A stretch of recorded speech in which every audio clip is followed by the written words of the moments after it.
The Great White Fleet was the nickname given to a group of American naval battleships that completed a journey around the world from December 16, 1907 to February 22, 1909 on the order of President Theodore Roosevelt. The fleet consisted of 16 battleships and other escort ships which were divided into 2 squadrons. The fleet earned its nickname due to the stark white painted hulls that the fleet had.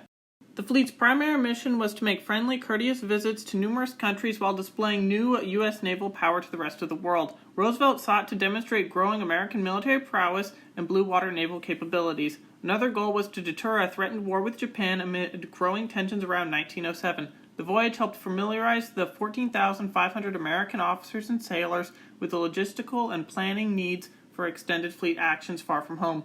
Although the U.S. capital ships were obsolete compared to British dreadnoughts, the fleet was the largest and most powerful at the time to circle the globe.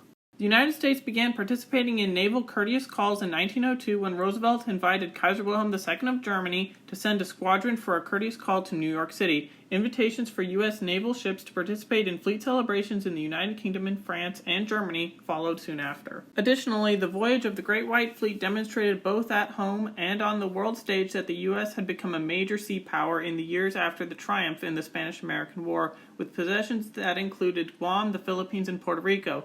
This was not the first demonstration of U.S. naval power. During the Algeciras Conference in 1906, which was convened to settle a diplomatic crisis between France and Germany over the fate of Morocco, Roosevelt had ordered 8 battleships to maintain a presence in the Mediterranean Sea. The fleet sailed from Hampton Roads, Virginia on December 16, 1907 for Trinidad, British West Indies, arriving on the 23rd of December and leaving on the 29th. The fleet arrived in Rio de Janeiro, Brazil on January 12th and departed on the 21st. As the Panama Canal was not yet complete, the fleet had to pass through the Straits of Magellan around Argentina. The scope of such operation was unprecedented in U.S. history, as ships had to sail from all points of the compass to rendezvous points and proceed accordingly to a carefully orchestrated, well-conceived plan. It involved almost the entire operational capacity of the U.S. Navy. During the crossing of the Straits of Magellan, the U.S. ships were escorted by the Chilean Navy cruiser Chacabuco to get to Punta Arenas, Chile on February 1st and leaving on the 7th. The fleet crossed into the Pacific and arrived in Callao, Peru on February 20th and leaving on the 29th, as 1908 was a leap year. The Great White Fleet then arrived at Magdalena Bay, Mexico on March 12th and departed from the port on April 11th. The final voyage of the first leg had the fleet travel north along the west coast of the United States and arrived in San Francisco on May 6th. The second leg of the voyage was from San Francisco to Puget Sound and back. On May 23, 1908, the 16 battleships of the Great White Fleet steamed into Puget Sound, where they separated to visit 6 Washington state ports. The third leg of the voyage saw the fleet depart from San Francisco on July 7th, arriving at Honolulu, Hawaii on July 16th and leaving on the 22nd. The fleet then arrived in Auckland, New Zealand on August 9th and left on the 15th. The next destination was Sydney, Australia, where the fleet got there on August 20th and departed on the 28th. The fleet then went to Melbourne, arriving on the 29th and leaving on September 5th.